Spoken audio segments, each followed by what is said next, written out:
बिस्मिल्लाहिर्रहमानिर्रहीम। अस्सलाम वालेकुम। आप देख रहे हैं किचन विद हालदा। आज हम बनाएंगे दम पुख्त मटन रान। दम पुख्त मटन रान बनाने के लिए हमें जिन चीज़ों की ज़रूरत है, इनमें सबसे पहले मटन की रान आएगी, आलू, टमाटर, सब्ज़ मिर्च, चर्बी, नमक और काली मिर्च। हमने मटन की 2.5 किलो की रान ली है। इसको अच्छी तरह वॉश किया है और इसको गहरे गहरे कट लगाए हैं ताकि इसके अंदर मसाला अच्छी तरह लगे, अच्छा जायका फिर बनेगा। और ये ऊपर थोड़ी थोड़ी चर्बी है, हमने इसको उतारा नहीं क्योंकि इसके साथ इसका फ्लेवर बनेगा। और हम इसके ऊपर काली मिर्च लगाएंगे।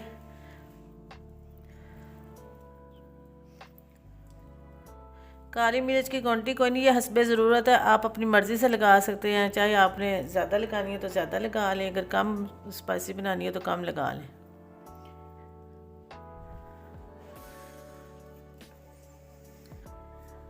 और ये नमक भी हम इसी तरह ही लगाएंगे। नमक भी अपनी मर्ज़ी के हिसाब से, अगर आपने कम लगाना है तो कम लगा लें, अगर ज़्यादा लगाना है तो ज़्यादा लगा लें, क्योंकि किसी को कम पसंद होता है और किसी को ज़्यादा नमक।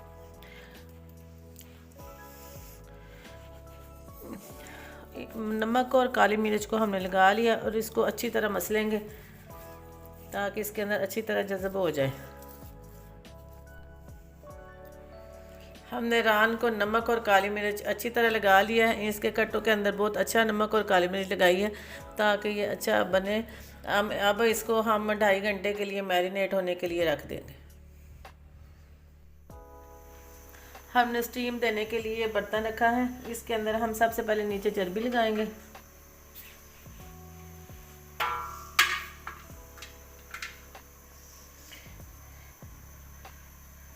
ये सारे बर्तन तांबिए के नीचे सारी जगहों पे ना हमने चर्बी रख लेनी है।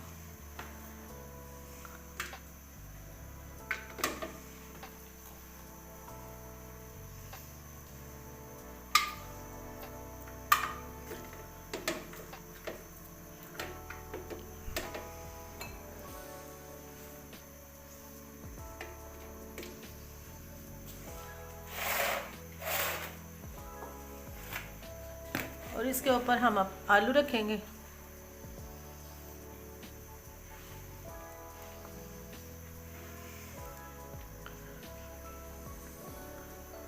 और आलू को हमने पूरा पूरा रखना है, इसको काटना नहीं।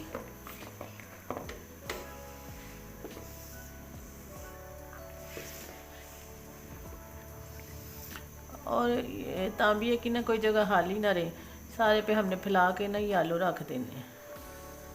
और इसके ऊपर साथ ही टमाटर रखेंगे।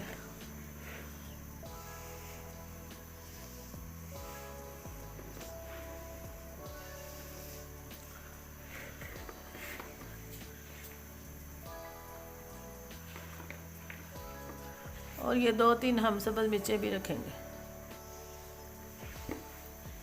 और इसके ऊपर हम रान रखेंगे।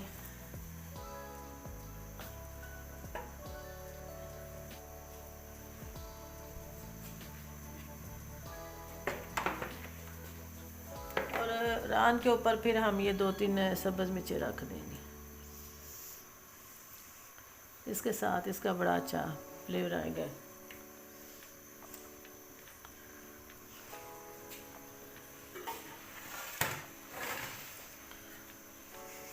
और इसके बाद हम इसके ऊपर ढक्कन दे के इसको बंद करेंगे और इसके ऊपर हम आटा लगा देंगे।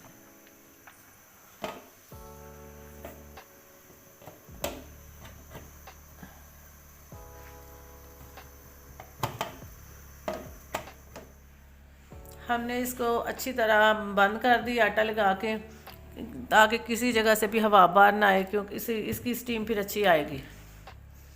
तो हम अब इसको हम 2.5 घंटे के लिए छोड़ देंगे स्टीम पे। 2.5 घंटे के लो फ्लेम पे रखेंगे और 2.5 घंटे के लिए रख देंगे।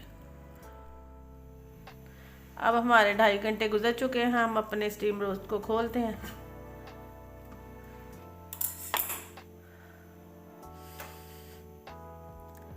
अब हमारी मटन की रान बहुत अच्छी पक चुकी है। हम इसको डिश आवर करेंगे। हमने मटन की रान को चावलों के साथ डिश आवर कर लिया है। ये बहुत मज़ेदार डिश बनी है।